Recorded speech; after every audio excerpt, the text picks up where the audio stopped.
Ya empecé a grabar, Ceci, así no me retás después. El tema que vamos a ver hoy, el tema que vamos a ver hoy, está un poquito también relacionado con la parte de hipertensión, porque vamos a ver la parte vamos a empezar con renal. Vamos a compartir nuestra pantallita como de costumbre. Fisiología renal. A ver, acá les habla que, dice, como ya lo mencionamos, la función renal está a cargo de pequeñas estructuras llamadas nefrones. Eso nosotros no lo habíamos hablado, pero bueno, básicamente, el riñón tiene como una especie de unidades funcionales. ¿Qué significa esto de unidad funcional? Bueno, es la parte más chiquitita en la cual yo puedo separar lo que va a tener una función propia, que va a tener una función específica. Eso se llama precisamente nefrón. Nefrona. Es lo mismo, porque esto se los aclaró porque lo pueden llegar a ver escrito de las dos maneras. Dice, cada nefrón presenta una unidad filtrante ubicada en la corteza renal y un tubo renal o urinífero situado en su mayor parte en la médula renal. A ver, nosotros sabemos que el riñón básicamente es un filtro, que filtra permanentemente la sangre, sacándole todos los desechos. Y con ese filtrado de la sangre, después va a formar la orina. El riñón a su vez tiene una corteza y una médula. El nefrón, el nefrón que tiene estas dos partes, tiene la parte que filtra y la parte de los túbulos, van a estar ubicados en diferentes partes del riñón. Si ustedes alguna vez cortaron un riñón de vaca, me imagino que humano no, pero son iguales, excepto que es liso, el humano no tiene lóbulos, como el de la vaca, seguramente vieron que tiene una parte más oscura y una parte más clarita. La parte más oscura, que es la de afuera, es la corteza, y la parte del medio, más clarita, es la médula. Y ahí podemos ver bien la diferencia, porque ahí en la parte más oscura, en la corteza, es donde está toda la parte que filtra. De hecho, obviamente, por ahí pasa toda la sangre, por eso también es quizás un poquito más oscura. Y la parte más clarita, que es la médula, es donde están todos los tubos, que tienen los tubos suben y bajan, después vamos a ver un dibujito, que esto participa en lo que se denomina el mecanismo de contracorriente, que es un mecanismo por el cual se forma la orina. ¿Por qué de contracorriente? Porque cuando todo este filtrado de la sangre empieza a pasar por los túbulos estos, empieza a absorber o a excretar sustancias y agua. En determinadas partes de este sistema de túbulos va a excretar, o sea, ¿qué significa que va a excretar? Estos túbulos van a estar rodeados de tejido. Este tejido va a tomar lo que el tubo está filtrando, o que está excretando, que está sacando de adentro de la luz del tubo, y en algunas partes va a ir desde el tejido que lo circunda hacia adentro de la luz del tubo. Por eso se le dice contracorriente. Entran y salen cosas. Entran y salen, sobre todo electrolitos. Sodio, cloro, potasio, magnesio. Todas estas cosas van a entrar y van a salir, van a entrar y van a salir, para, según las necesidades que yo tenga de excretar determinadas cosas. Y precisamente lo que termina, una vez que pasó por todo este sistema de tubos, va a ser la orina, que la última porción de este sistema de tubos se llama tubo colector, precisamente, y que va a desembocar en los uréteres. Y los uréteres lo que van a hacer es llevar la orina desde los riñones recién formados, perdón, la orina recién formada en los riñones, hacia la vejiga. Acá les dice también un poco que aproximadamente unos 180 litros de filtrado glomerular ingresan a la cápsula de Bowman diariamente. ¿Qué es esto de la cápsula de Bowman? Bueno, este ovillo, estos ovillos de capilares, que es la parte filtrante del nefrón, están envueltos como en una capsulita. Porque obviamente, ustedes recuerden que los capilares son vasos sanguíneos que tienen mucha permeabilidad. Por eso permite precisamente el intercambio de todo lo que necesitemos intercambiar. ¿Se acuerdan cuando vimos la parte de respiratorio que hablábamos de los capilares a nivel de los alvéolos que permitían el intercambio gaseoso? Bueno, acá básicamente ocurre lo mismo, pero en vez de con oxígeno, con otras sustancias. Pero a su vez, este filtro, estos capilares, están envueltos como en una burbujita, como una capsulita, que precisamente es esto de la cápsula de Bowman. Y aproximadamente 180 litros, ¿escuchan la cantidad? Diariamente, 180 litros de sangre se filtran por día. 180 litros. Ustedes piensen que el corazón está latiendo entre 70 a 80 veces por minuto. Obviamente esa cantidad de sangre está circulando permanentemente por nuestro organismo. Y esos 180 litros, que son los que permanentemente están pasando por precisamente esta unidad filtrante, en un día. Se van a filtrar y se van a recontrafiltrar. 20 millones de veces se va a filtrar. La sangre se va a estar filtrando permanentemente. Luego de atravesar el resto de la estructura del nefrón, este volumen de fluido será perdido como orina si no regresa a la sangre.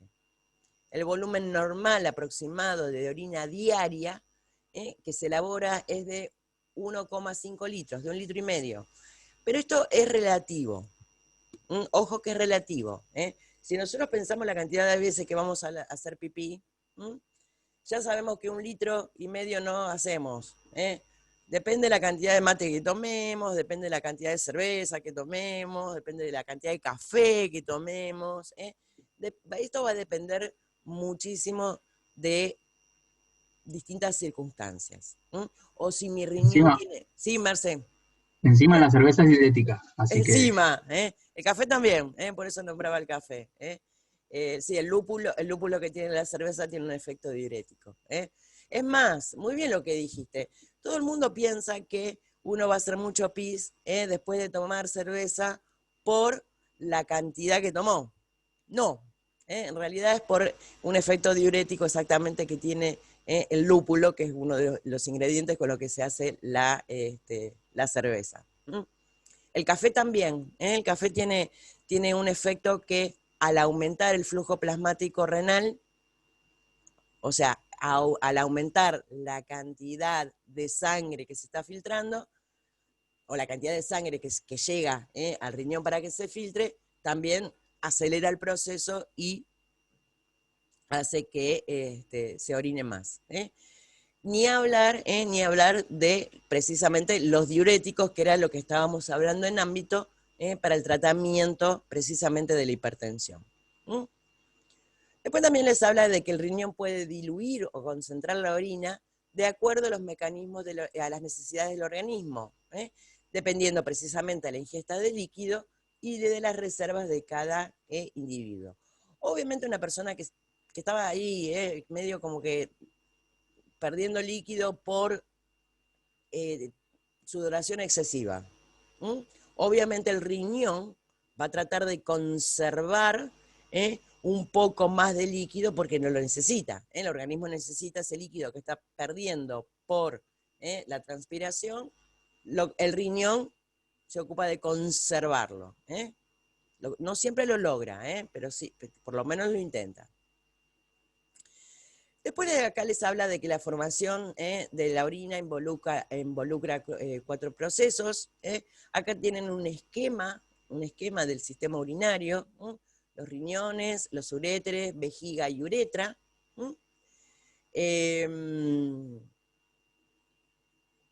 Acá ya les empieza a hablar un poquitito, no sé por qué les habla de la formación de la orina y después se los tira. Figura 5, no, es la figura 5. Vamos con la figura 5. Esta es la 2, la 3, ¿dónde está la 5? La 4. Acá está la formación de la orina. Acá está el sistema de contracorriente. Filtración glomerular. Como habíamos dicho recién, se filtra la sangre. A cada nefrón llega la sangre por una arteriola eferente que penetra en la cápsula de Bowman. La arteria se enrolla varias veces sobre sí misma dentro de la cápsula, formando el glomérulo de Malpighi. Esta última estructura es la unidad filtrante. En ella las sustancias tóxicas y de desecho pasan de la sangre a la cápsula de Bowman por difusión. La sangre sale del glomérulo por la arteriola eferente, mientras que el filtrado continúa hacia el túbulo renal. Bien, ¿qué significa esto? Viene la sangre por la arteriola. Aferente. Aferente es porque afiere, llega. Empieza, circula por ese ovillito, circula. Todo lo que es, lo que tengo que sacar, me queda ahí adentro. Y la sangre vuelve hacia la circulación, precisa, la sangre ya limpita de todo lo que le sacó, vuelve a la circulación general por una arteria que se llama arteriola eferente, que sale, efiere. Es una cuestión estructural. De todo eso que quedó ahí adentro, retenido, va a pasar al sistema de túbulos. Bien.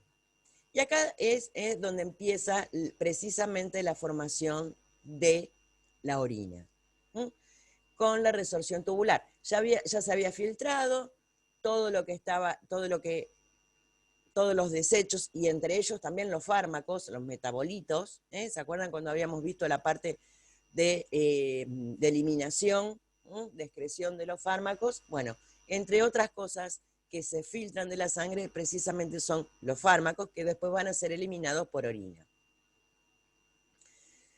Reabsorción tubular.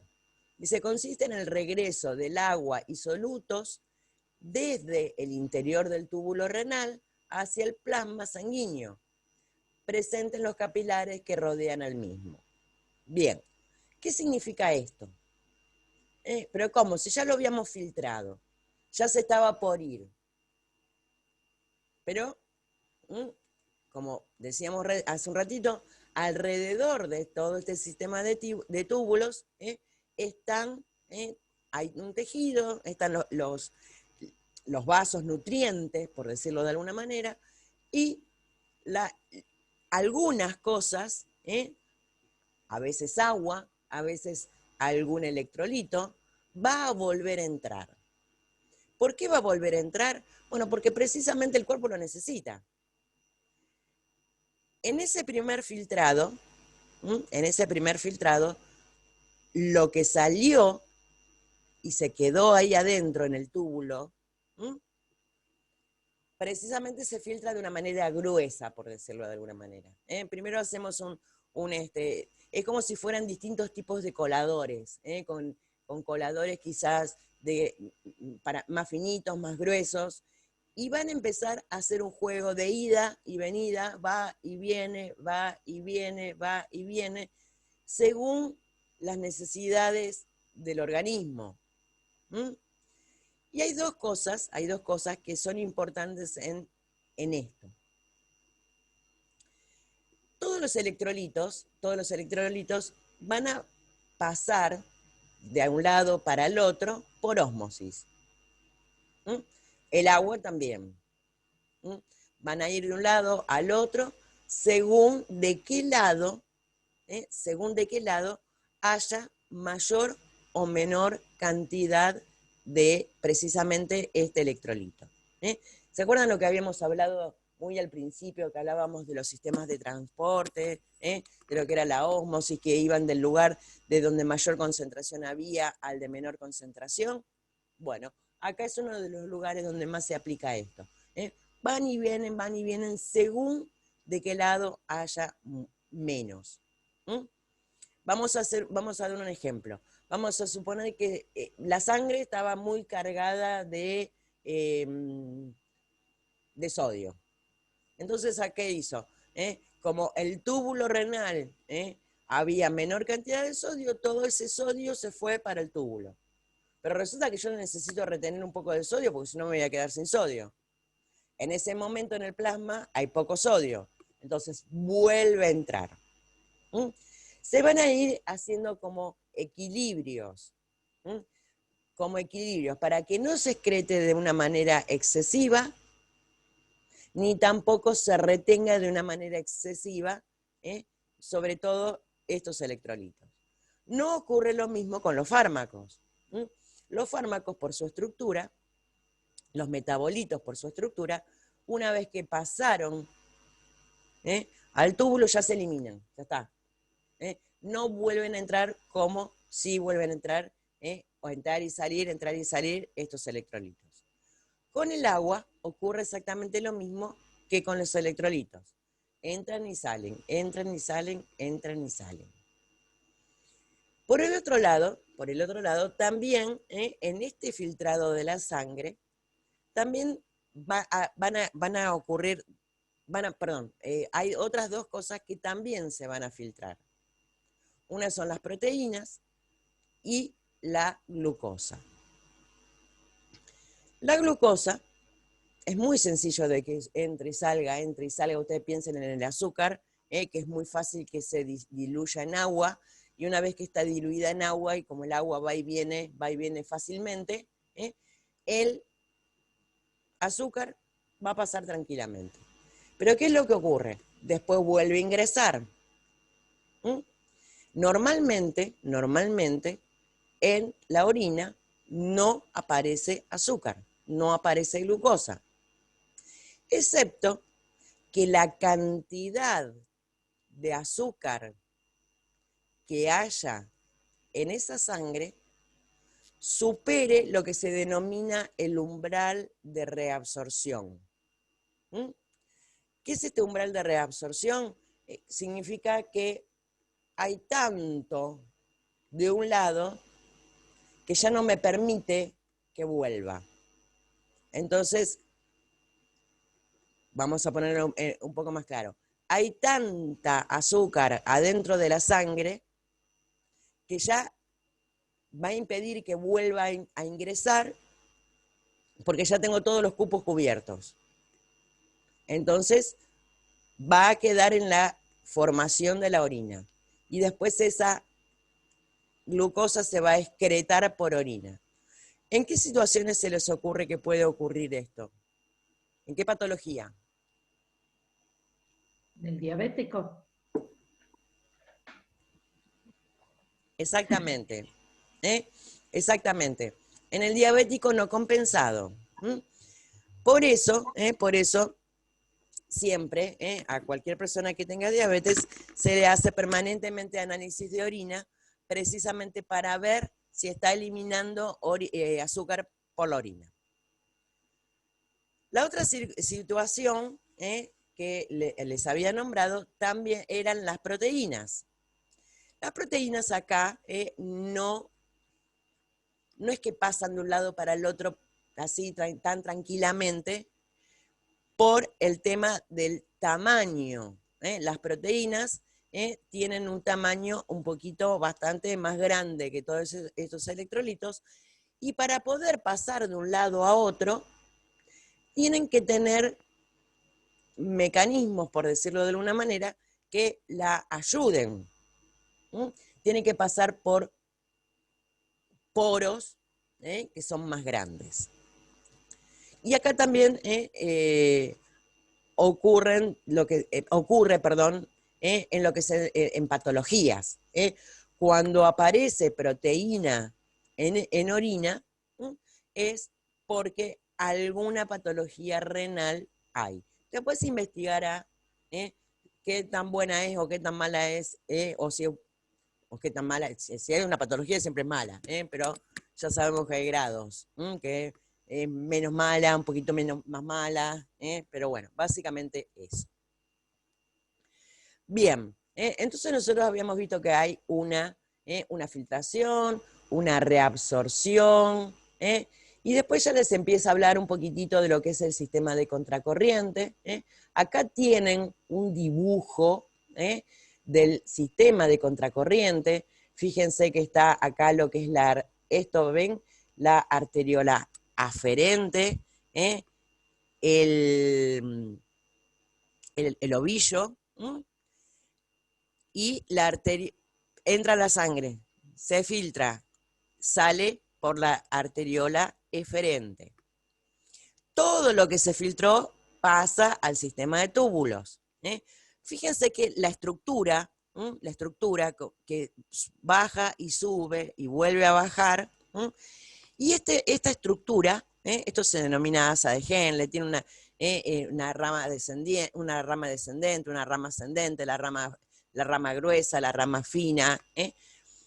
Esto realmente es quizás demasiado técnico, y es interesante, pero vuelvo a repetir, es muy interesante como para entender un poco por qué es la formación de la orina y del mecanismo de acción de los diuréticos, pero es bastante complejo. Pero bueno, básicamente, fíjense que baja, sube, y de acuerdo a lo que haya acá afuera, lo que está acá adentro, o se va a ir para acá afuera, o se va a quedar acá. Obviamente, mientras se está bajando, ustedes piensen en el tanque de agua que está en el techo. Cuanto más alto esté el tanque, el agua va a bajar con mucho más presión. Por eso, siempre cuando arranca un circuito, tiende a ir desde arriba hacia abajo, porque esta fuerza con la que baja, obviamente va a permitir este intercambio. Si esto acá hubiera estado medio así como estancado, este paso quizás hubiera sido excesivo, porque esta velocidad con la cual pasa me permite una filtración, pero una filtración, o sea, lo que se filtró, y lo que no ya pasó por el otro lado. ¿Por qué este sistema de que llega, choca y vuelve a subir? Bueno, precisamente es esto, es lo mismo que agarrar una manguera y tirarle con fuerza al piso. Salpica, ¿no? Bueno, precisamente con la fuerza que viene, llega hasta el final y le da impulso para poder subir. Eso es lo mismo que ocurre en la circulación. Eso se denomina vis a tergo. la fuerza con la que baja, al encontrar, digamos, una resistencia, le da la fuerza precisamente para subir. Vuelve a hacer el mismo proceso y una vez que ya hizo todo el intercambio entre el inserticio y la luz, o sea, todo lo que está acá adentro se lo denomina luz porque es como que yo estuviera mirando así por el tubito, la luz, va a terminar con precisamente la formación de la orina. De hecho, esta última parte se denomina tubo colector, y que va a terminar precisamente acá. Esperen que busco el dibujito. Ven, acá hay un dibujito más, ven que está, cómo está todo el, más anatómico, por decirlo de alguna manera, no tan estructural como el otro. Acá está. Todos estos van a terminar, fíjense que cada uno de estos puntitos es un glomérulo. Y van a terminar formando todos estos, acá van a estar todos los túbulos, todos los sistemas de túbulos, y van a terminar en lo que se denomina el cáliz. El cáliz, esa parte, vieron, yo me meto en la cocina porque me encanta, porque aparte, anatómicamente, si bien el riñón humano es liso, no es lobulado como el riñón de vaca, pero si yo lo corto por la mitad es igual, que toda esa parte durita, que tiene toda esta partecita, ya no viene, el uréter de la vaca no viene, pero a veces se ve un pedacito, y van formando lo que se denomina el cáliz del riñón, y que va a terminar, la unión de todos estos tubitos, va a terminar formando el uréter, que precisamente es el tubo que lleva la orina desde el riñón hasta la vejiga. Bien, vi que había algunas preguntitas, dos.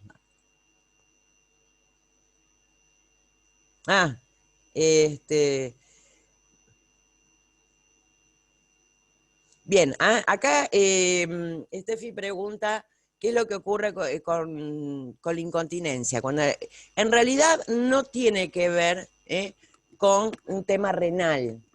La incontinencia más bien tiene que ver con ni siquiera con la vejiga, a veces sí con la vejiga, lo que se denomina vejiga neurogénica. Eso después lo vamos a ver en la parte de ámbito.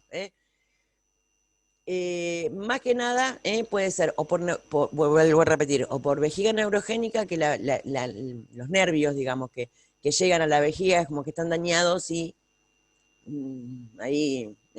Pero muchas veces ocurre en el piso pelviano. El piso pelviano, o sea, la pelvis, donde está ubicada precisamente la uretra. Los músculos del piso pelviano es como que están flojitos.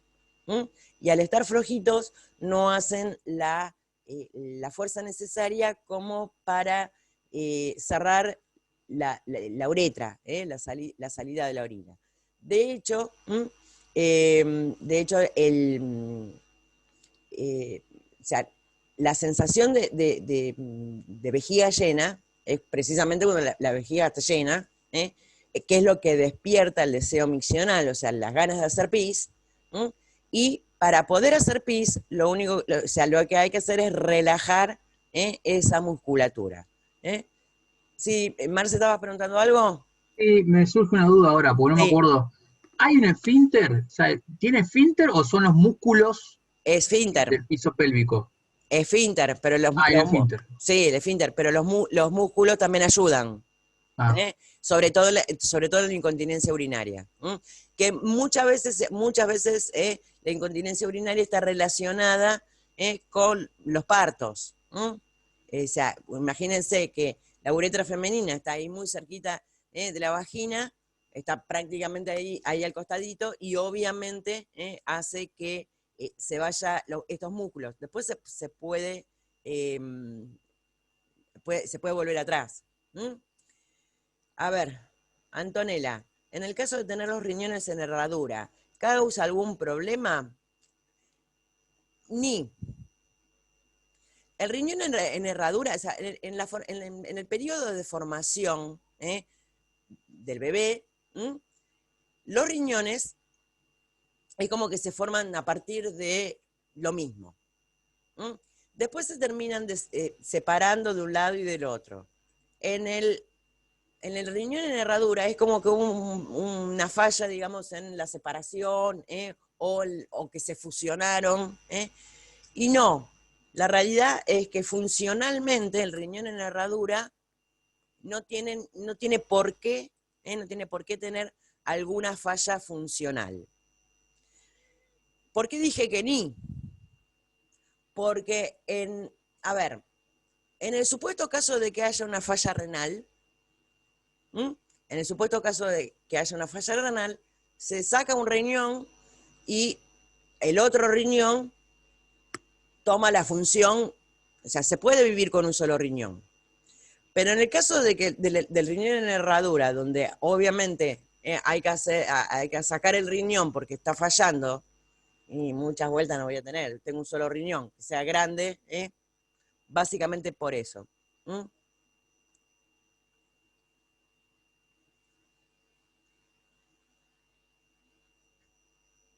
7 meses. Uy, chiquito. Y sí, suele haber, pero sobre todo puede ser más que nada también por el tema de lo prematuro, que algo así. Marcelo, que dice la diabetes significa orina dulce. Exactamente, diabetes mellitus significa orina dulce. De hecho, antes estoy hablando de 1800, no de ahora, el diagnóstico de la diabetes se hacía así. Asquito, ¿no?